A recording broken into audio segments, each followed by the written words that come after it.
Merci beaucoup Philippe de bien vouloir partager votre expérience avec nous. On est bien ici pour parler de bien-être au travail, de sport en entreprise particulièrement. 70% de vos salariés estiment que Le Galet est une entreprise où il fait vraiment bon travailler. Pourquoi est-ce que c'est important, selon vous, d'intégrer le bien-être au travail en entreprise? Alors parce qu'on a une conviction en fait, qui est profondément ancrée en nous, c'est qu'en fait, si nos salariés sont heureux, en fait, ils vont rendre nos clients satisfaits parce que ça se sent un salarié qui est bien, je dirais dans son job et donc comme, notre objectif, c'est la satisfaction de nos clients, on démarre par les salariés pour satisfaire les clients et on se dit que si nos clients sont satisfaits, il y a aucune raison que nous ne soyons pas une entreprise, rentable, vu les moyens que nous mettons et le business model que nous développons. Une entreprise rentable, ça veut dire quoi? Ça veut dire une entreprise qui a envie d'avancer, qui va continuer à embaucher. Donc il y a une sorte de cercle vertueux, salarié heureux égale entreprise qui satisfait ses clients, égale entreprise rentable, égale nouvelles embauches. Mais c'est hyper intéressant parce que je sais qu'il y a pas mal de boîtes qui se posent cette question. Comment est-ce que finalement on arrive à allier la performance au bien-être? La performance de court terme, elle peut être, faite, effectivement, sans bien-être. La performance de long terme, ça n'a rien à voir. C'est un peu la différence Mmh. entre un 100 mètres et un marathon. Un 100 mètres, vous pouvez courir, de toutes vos forces quasiment jusqu'au bout. C'est un petit peu difficile même déjà sur 100 mètres, mais vous allez peut-être y arriver. Par contre, vous êtes juste à l'arrivée épuisé. Un marathon, vous devez, gérer votre effort et donc, une entreprise qui se veut d'avoir une performance dans la durée, doit travailler avec ses équipes parce que le renouvellement permanent des équipes, on sait bien que c'est un frein, très fort, à la performance de long terme. Quelles activités vous avez commencé à mettre en place?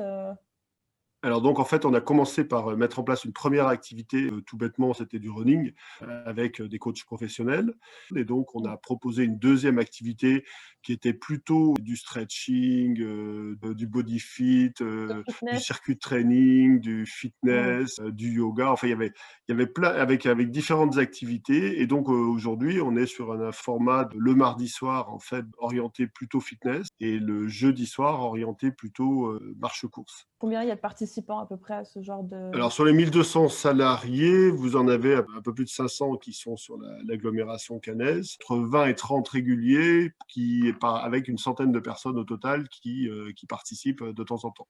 Ouais. Ça a permis à pas mal de personnes de reprendre une activité sportive. Le profil des personnes est assez surprenant. Les très sportifs, à la limite, ne viennent pas tellement, mais c'est pas forcément la première cible. On est plus sur du moyen sportif ou de la personne qui vraiment reprend le sport à cette occasion. Le module, en fait, est vraiment orienté pour, pouvoir reprendre une activité Mmh. sportive, donc il y a pas de souci là derrière.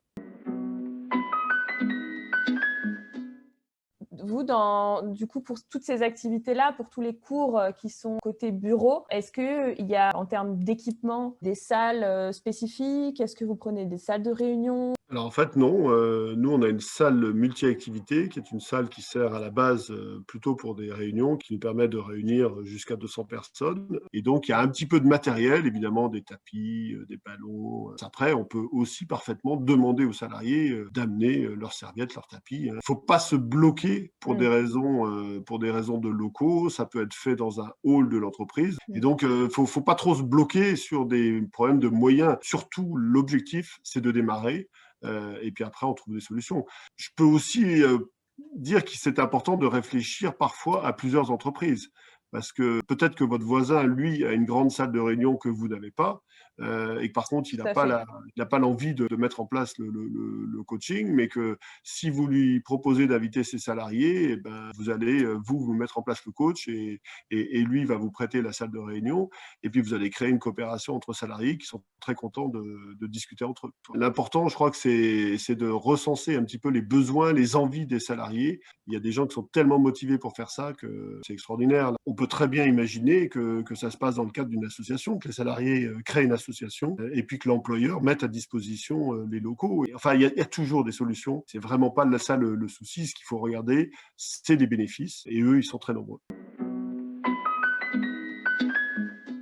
Moi, je suis persuadé qu'il y a des bénéfices à avoir des salariés qui se sentent effectivement bien dans leur peau, Mmh. bien dans leur corps. qui sont en bonne forme. Ça évite un certain nombre d'arrêts de travail, mais c'est extrêmement difficile à quantifier. Pour moi, il y a un vrai bénéfice, c'est en fait le mélange des cultures et des salariés. Et donc, vous allez casser toutes les barrières hiérarchiques et vous allez casser toutes les barrières de service. Et rapprochez-vous de la Fédération française du sport en entreprise qui, elle, a des petites informations, des guides pour vous aider aussi à mettre en place cela. Et je crois que c'est moins compliqué que ce qu'on imagine. Oui. Bien sûr, il y a un petit investissement au départ en termes de temps, mais vous y arriverez et vous allez voir le bénéfice, je dirais, de vos équipes. Vous allez voir des équipes radieuses parmi ceux qui vont utiliser cet outil-là.